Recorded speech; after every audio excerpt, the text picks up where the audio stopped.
Thomas ম্যাথে সবাইকে স্বাগতম। আমরা জ্যামিতি অংশের ত্রিভুজ নিয়ে অঙ্ক শিখছিলাম।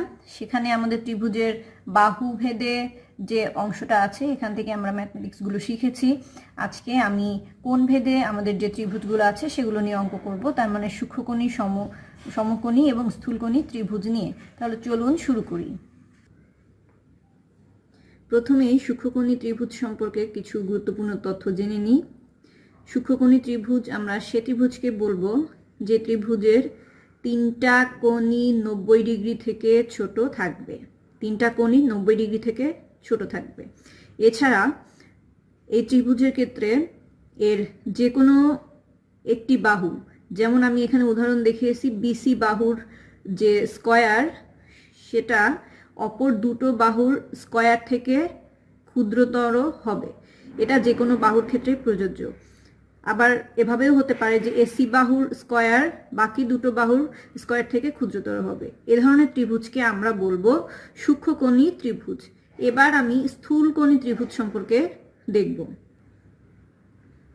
স্থূলকোণী ত্রিভুজ বলতে আমরা এমন একটি ত্রিভুজকে বোঝাবো যার যে কোনো একটি কোণ, দেখুন খেয়াল করুন, আমি এই কোণটাকে কনসিডার করি, যে কোনো একটি কোণ 90 ডিগ্রি থেকে বৃহত্তর হবে এবং 180 ডিগ্রি থেকে ক্ষুদ্রতর হবে।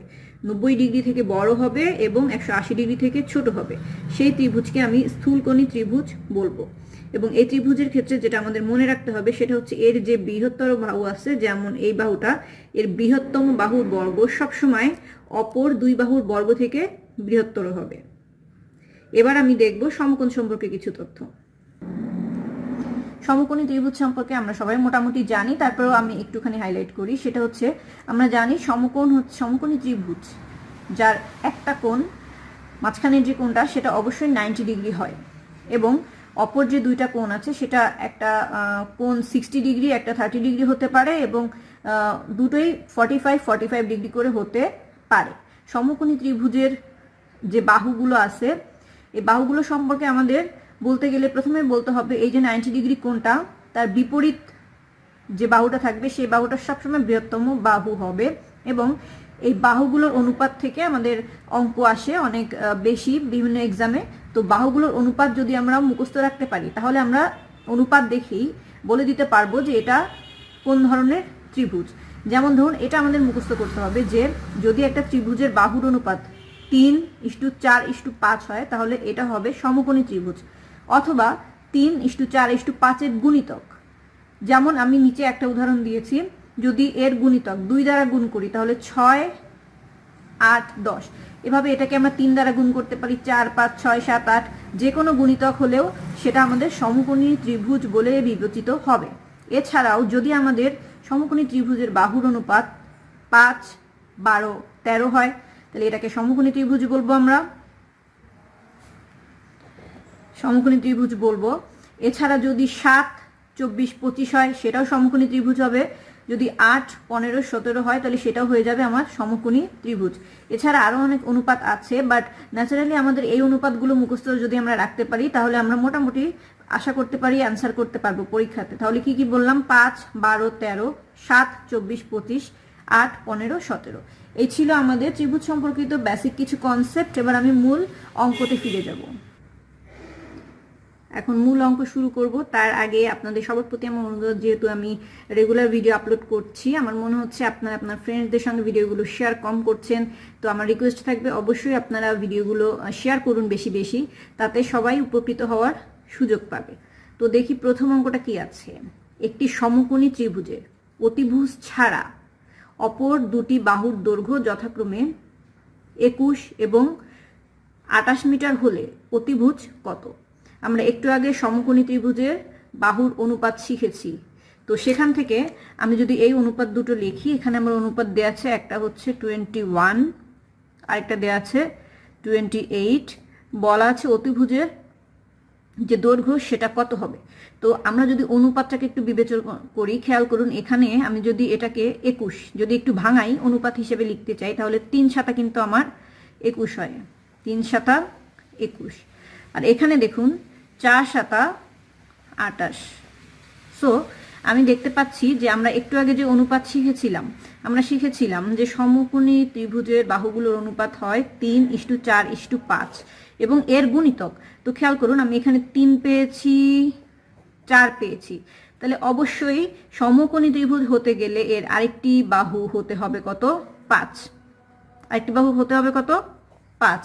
তাহলে আমরা এখানে গুণিতক দেখতে পাচ্ছি, 3-এর সঙ্গে 7 গুণ করা হয়েছে, 4-এর সঙ্গে 7 গুণ করা হয়েছে, তাহলে অবভিয়াসলি 5-এর সঙ্গেও আমাদের এখানে গুণ করতে হবে 7। তাহলে আমরা কিন্তু এখানে অতিভুজের দৈর্ঘ্যটি পেয়ে যাব কত? 35। 5×7 = 35। তাহলে আমার উত্তর হয়ে যাবে অপশন ঘ। চলে যাব পরবর্তী অঙ্কতে। সেকেন্ড অঙ্কটা শুরু করব। সমকোণী ত্রিভুজের অতিভুজ 25 মিটার, এর একটি বাহু অপরটির 3/4 অংশ হলে বাহু দুটির দৈর্ঘ্য কত? এই অঙ্কটা কিন্তু আগের অঙ্কটার মতো, ঠিক একটুখানি যদি ঘুরায় চিন্তা করি আমরা, তাহলে বিষয়টা কিন্তু আমরা সহজে বুঝতে পারবো। তো একটি দেয়া আছে, মানে অতিভুজ দেয়া আছে আমার কত? 25। আর বাকি দুইটা বলা আছে একটি বাহু অপরটি 3/4 অংশ। 3/4-কে যদি আমরা অনুপাত হিসাবে লিখি, তাহলে একটা অনুপাত আমরা পাচ্ছি 3, আরেকটা পাচ্ছি কত? 4। সো এখান থেকেও খেয়াল করুন, আমরা 25-কে কিন্তু এভাবে ভাঙায় লিখতে পারি 5×5। তাই যদি লিখি তাহলে কিন্তু ঠিক আগেরটার মতো আমরা অনুপাত পেয়ে যাচ্ছি কত? 3, 4, 5। সো এখানেও আমরা যদি 5-এর গুণিতক ধরি তাহলে এখান থেকে আমরা পেয়ে যাব কত? 4×5। আর এখানে পেয়ে যাব 3×5। তাহলে এখানে আমার যে বাহু দুইটার দৈর্ঘ্য চাইছে, বাকি বাহু দুইটার দৈর্ঘ্য, একটা আমি পাবো কত? 3×5 = 15, আরেকটা আমি পেয়ে যাব 4×5 = 20। ওকে, তো নেক্সট অঙ্কতে চলে যাব। আর তার আগে আমি আপনাদের সঙ্গে দু একটা কথা শেয়ার করতে চাই। সেটা হচ্ছে, অনেকেই বলেন যে এটি আরো শর্টভাবে করা যায় বা তাড়াতাড়ি করা যায়। বিষয়টা হচ্ছে, আমি কিন্তু আপনাদেরকে বুঝাই বলতেছি। আমি অঙ্ক করলে কিন্তু আরো অনেক ফাস্টলি করতে পারবো, বাট যখন আমি আপনাকে একটা কনসেপ্ট ক্লিয়ার করতে চাবো, তখন শুধুমাত্র শর্টকাট বললে এটা আপনার ব্রেনে থাকবে, স্থায়িত্ব হবে অনেক কম সময়। আর অনেকেই আছে যাদের ডিটেলসটা জানা থাকে না, শুধু শর্টকাট মুখস্থ করে, পরবর্তীতে তারা ভুলে যাবে। আর অনেকে আছে এক্সপার্ট, আমি এর আগেও ভিডিওতে বলেছি যে যারা এক্সপার্ট আছেন তারা কিন্তু আমার এই অঙ্কটা দেখলেই বুঝতে পারবেন যে এখান থেকে শর্টকাট কতটুকু, আর আমি কতটুকু একটু ডিটেলস বলতেছি। তো আমি আসলে সবার কথা বিবেচনা করে একটু ডিটেলস বলার চেষ্টা করি। আশা করি আপনাদের মতামত আমি পরবর্তী ভিডিওগুলোতে আরো এই বিষয়ে ক্লিয়ার হতে পারবো। ঠিক আছে, তাহলে নেক্সট অঙ্কতে আমি চলে যাচ্ছি। থার্ড অঙ্কটা কি আছে? একটি সমদ্বিবাহু সমকোণী ত্রিভুজের অতিভুজের দৈর্ঘ্য 12 সেন্টিমিটার হলে এর ক্ষেত্রফল কত?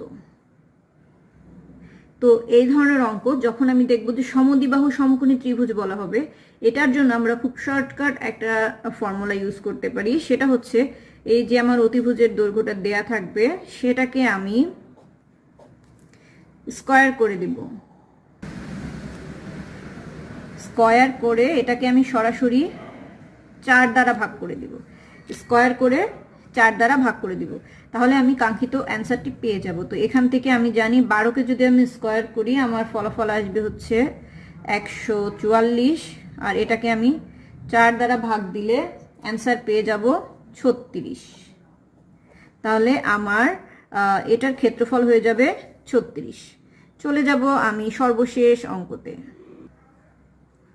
লাস্ট অঙ্ক শুরু করার আগে অবশ্যই আমার আবারও একই রিকোয়েস্ট সবার প্রতি, যারা নতুন ভিউয়ার আছেন তারা আমার চ্যানেলকে সাবস্ক্রাইব করুন, আপনার ফ্রেন্ডসদেরকেও সাজেস্ট করুন এবং শেয়ার করুন ভিডিওগুলো, লাইক করুন এবং কমেন্টস করে জানান যে আপনারা কতটা উপকৃত হচ্ছেন এবং আরও কোন ধরনের অঙ্ক দেখতে চাচ্ছেন। তো লাস্ট অঙ্কটা দেখুন কি আছে।